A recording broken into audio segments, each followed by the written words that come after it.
Good morning, folk. It's Bridgitt here from Maintaining Your Health in Napier, and today you're listening with Naturopathy with Bridgitt on Radio Kidnappers. I've got no glasses today, you can see that, and I've left all my notes at home, so I'm winging it today, and we'll see how we get on with that. I'm sure we will be fine. So I have a natural health clinic in Napier where I offer natural health solutions to help bring you balance for any emotional or physical symptoms.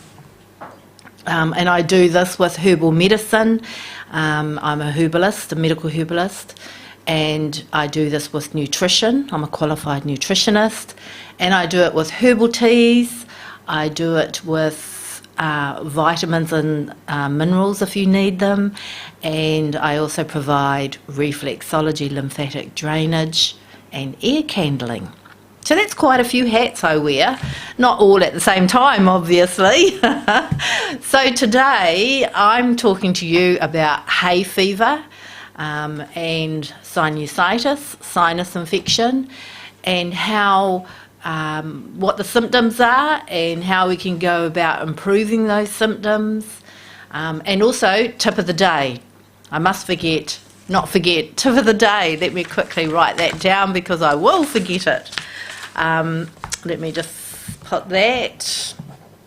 Okay, so I don't know if you've noticed lately over the last 2 weeks this beautiful golden powder that's just covered everything. Crikey, it's all over my car, it's on my decking, it's everywhere. And I believe that it's early here in Hawke's Bay, the Hayfever season. So what is that yellow stuff? So that's, we're surrounded by pine tree forests here in the bay, and I really think that that's coming from the pine trees. I might be wrong, but it's just early release. And pine trees are just doing what pine trees do. That's what they normally do. Our winter weather is mild compared to the previous winter. So the pine trees are thinking, hey, it must be time to release my pollen. That's okay if it's 1 or 2 pine trees, but, crikey, we're surrounded by forests for Africa here in Hawke's Bay, and the pollen is just huge amounts everywhere. So that when we're walking along or even in the home, we're breathing in those pollens, and that's affecting us. So what are our symptoms? So I see, even myself, I'm sneezing. How are you? Are you sneezing? Sneezing? You're not sneezing, Ken. Coughing, a bit of a dry cough. Some people find a bit of a postnasal drip running down the back. Some people have headaches in the middle of the forehead here, or just here. They feel quite tender just under the jaw, top of the jawbone there. They get watery, itchy eyes. So a lot of those symptoms can be cold symptoms, but the way to determine that is, have you got a sore throat? And if you have got a sore throat, you've got a virus. If you haven't got a sore throat, then it's more than likely hay fever or sinusitis. So these pollens, they're floating around in the air and you breathe them in, or they get absorbed through the mucous membranes of your eyes, your nose, into your mouth, and we breathe them down into our lungs. And then our body has this amazing alert system, defense system in the lymphatic system. So these pollens cause inflammation in the body, and our defense system goes, red alert, there's an invader, what shall we do? Let's get the soldiers out. So the lymphatic system goes to war on our bodies, and the soldiers shoot this invading pollen with anti-inflammatory antibodies called histamine. Right, so did you hear that? So our bodies produce histamine naturally as a defence against invaders like pollen. So then we've got all this histamine floating around in our body, making the symptoms worse for us, making our hay fever symptoms worse. So what do? We pop down to the local pharmacy and we go, give us some antihistamine. I need to stop these immediately. And you know, I used to work in a pharmacy for 4 years, so I used to see this regularly with hay fever season. And sometimes these symptoms, sinusitis, they can go throughout the whole year, or it can be just seasonal. So I used to see people coming in and their eyes were streaming and itching, and they'd say, let's have a histamine, antihistamine. So there's quite a few selections in the pharmacy of different chemicals, and it used to work for a little while, but they used to come back, didn't they? And they go, I want to try something else because that didn't work. I go, right, so we give them something else, and they go, oh, I want to try something else because that didn't work. So sometimes I saw the same person coming in 3 or 4 times trying different products. Why wasn't it working? Well, I'm here to tell you, as a holistic naturopath, I work on the whole body and I try and balance the whole picture to help you find relief from hay fever and sinusitis. So, you know, we all talk about DNA and genetic inheritance. And yes, I believe that we all inherit from our parents a little bit of their good and not so good genes. And yes, a little bit of allergies, including hay fever and sinusitis. However, I just don't believe in that mantra that people say, oh, well, my mum got it, my dad got it, and my auntie had it, my grandmother had it, so I've got it.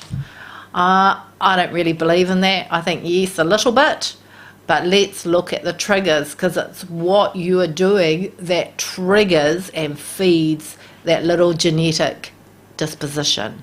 All right? So, I've been speaking on here many times now. You would have heard me. Oh, and I do appreciate you tuning in, listening to Bridgitt. I must say that I've had some good feedback actually since I've started these, and I really do appreciate you listening in Naturopathy, Bridgitt. So, getting back to what we were talking about now. So you've heard me talking on here many times about the gut, right? So leaky gut.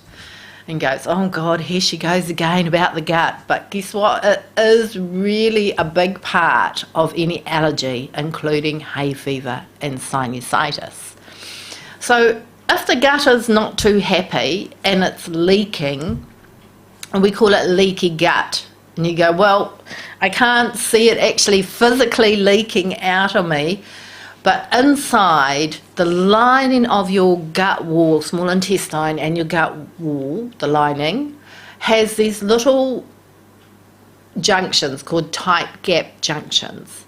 When these are weak or broken apart, this allows pollen and undigested protein and waste and toxin to leak into the lymphatic system.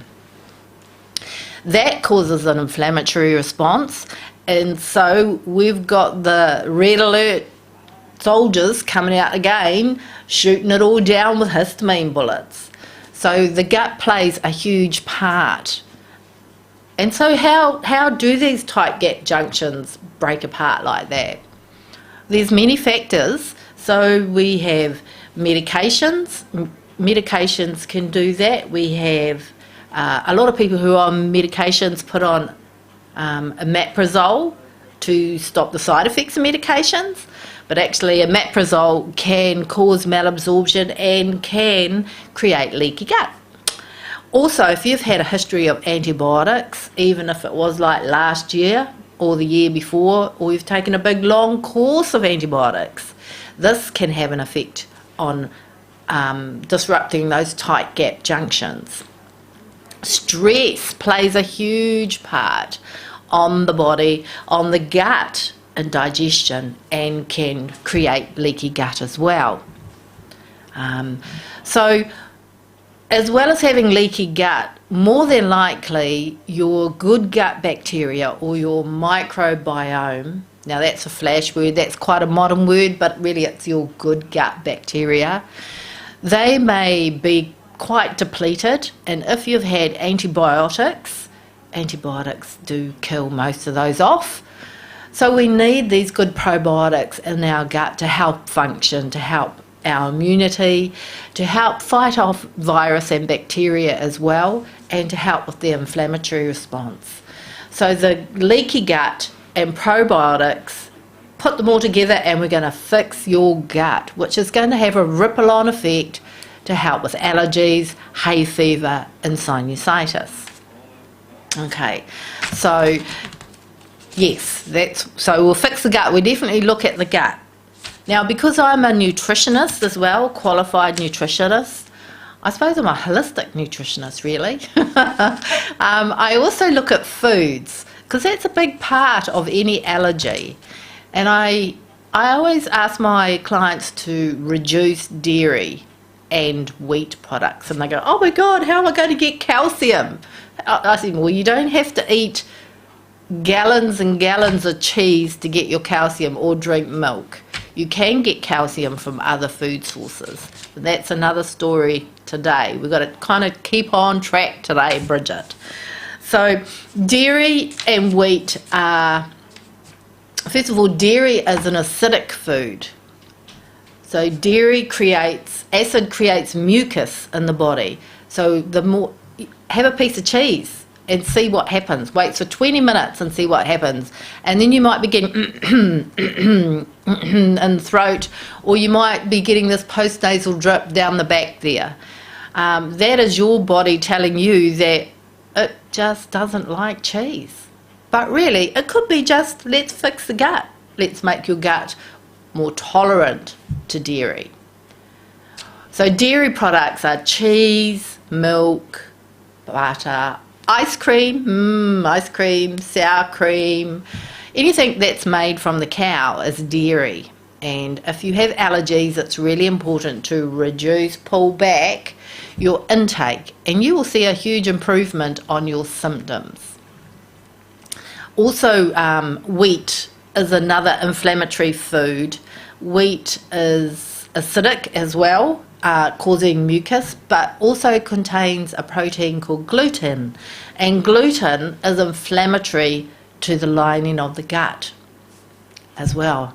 You think, oh, what can I eat? What can I eat? So when I have a consultation with you, a full naturopath consultation, we take your health history, including what you eat.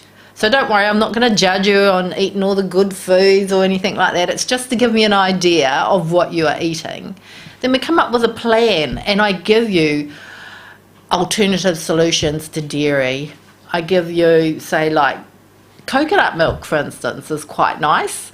Rice milk, oat milk, nut milk, any kind of milk.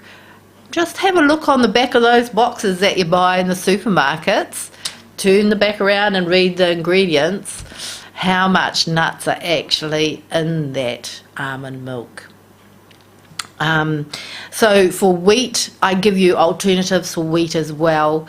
There's amaranth, buckwheat, other examples like that. So we talk about all the different choices that you can make just to help you a bit more tolerant for your allergies, for your hay fever and sinus. Sugar, sugar is another big inflammatory food and causes mucus as well. It is acidic, so it does cause mucus and helps to clog the lymphatic system. So with all these foods that create mucus, the lymphatic system has to do its job of fighting the inflammation, but also the lymphatic system has a highway that is just under the skin. It travels along the same road as your veins and arteries, and it brings in fresh nutrients to the cells, as well as having an exchange system of taking out waste and toxins. So if the lymphatic system is not happy and stagnant and clogged, then it's not really going to do its job, and we could get into serious issues later down the track.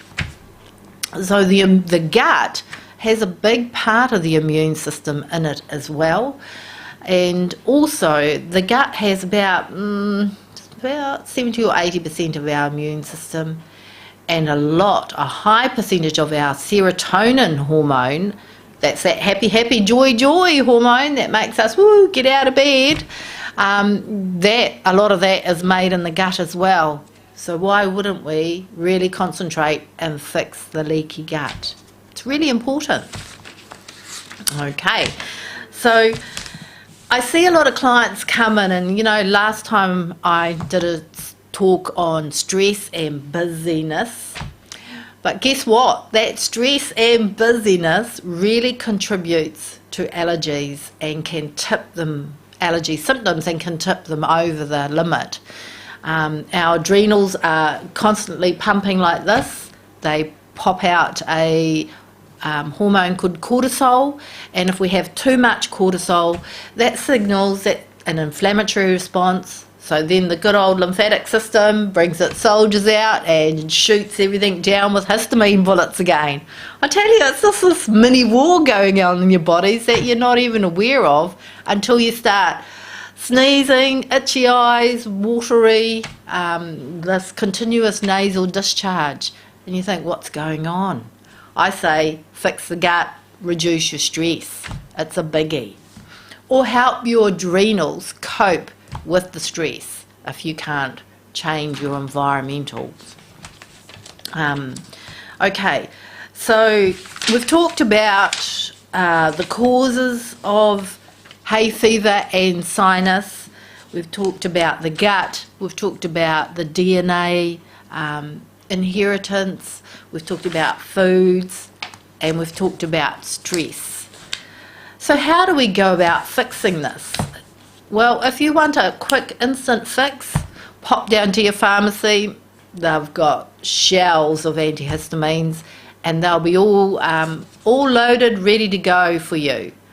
However, if you feel that I've tried quite a few different antihistamine packets and different chemicals, and it's not really working, I'm here to help you. I can give you a holistic naturopathic approach. I can give you relief with an acute herbal remedy, and you would do acute dosing with this. So some of the herbs that I like to add into a mix, and not all these herbs suit everybody, albizia, skullcap, eyebright, nettle, good old stinging nettle, horseradish, garlic, echinacea. Sometimes there's an underlying infection, especially with sinusitis, and it gets up here and it gets clogged. Echinacea is a really good immune herb that you can use as well. For foods, I can suggest bromelain. That's from the pineapple, and that's an antihistamine. So there are a lot of other antihistamine foods that you could use as well. Red onion comes to mind. So if I'm sneezing a lot, or if I feel like I feel a little bit under the weather, bit of a virus, I get that red onion out and I chop it up and I make a bit of a sandwich with that.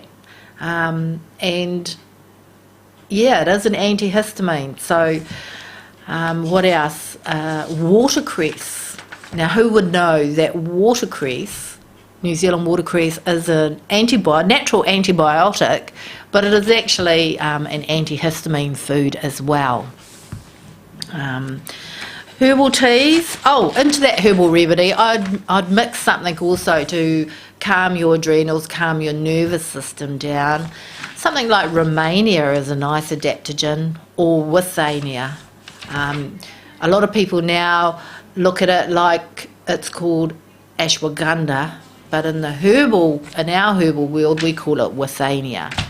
So I would add nervines into that, like other nervines, lemon balm, maybe St. John's wort, maybe tilia, maybe oat straw, oats, because we've got to calm the nervous system down. We could always try and help fix that leaky gut through herbal medicine, and golden seal comes to mind. That's a really nice one for an astringent, for helping the mucous membranes. So any herbal remedy, I would definitely check your contraindications if you're on any medications, and I would check that if you are pregnant, because a lot of herbs you cannot take if you're pregnant, and if you are lactating, if you're breastfeeding as well. So all contraindications are checked, especially, and herbal medicine are really good for children as well. We just make it a lower dose for elderly as well. Also, I would suggest lymphatic drainage. That's a big part of my clinic, and I do that through reflexology. So this is done on the feet, and this is really, really good for lowering your inflammatory response within your body. It is good. I can work specifically on the sinus points and the adrenals, and just calm your system down and put you into a deep state of relaxation while we're encouraging the lymphatic system to flow and drain any foreign invaders. I also do air candling in clinic, and you go, oh my God, what's that, air candling? So with hay fever and sinusitis, it does get blocked here in the eustachian tube, and it gets all nasally. So air candling is another hat I wear, and it's really great for unblocking that nasal passage and helping you breathe easier. So folks, if you think that you've had enough of all this wonderful pollen, isn't it pretty though? It's gorgeous colour, and you would like some help in balancing yourself holistically, naturally, I'm available here to help you at maintaining your health in Napier, and you can contact me on 027 284 3781. I am here on a web page here at Radio Kidnappers as well, and I do have a web page, www.maintainingyourhealth.co.nz. So folk, have a lovely day, enjoy early spring, enjoy the daffodils, enjoy being outside. Oh, and my tip of the day, thank you Ken, my tip of the day is drink nettle tea, stinging nettle tea. And you know, nettle tea is so versatile. It is an antihistamine. It also has a little bit of serotonin in it. It's good in iron, it has a lot of vitamins and minerals, and it's just lovely, relaxing herbal tea. So that's my tip of the day. Drink stinging nettle tea. Kia ora folk, have a great day.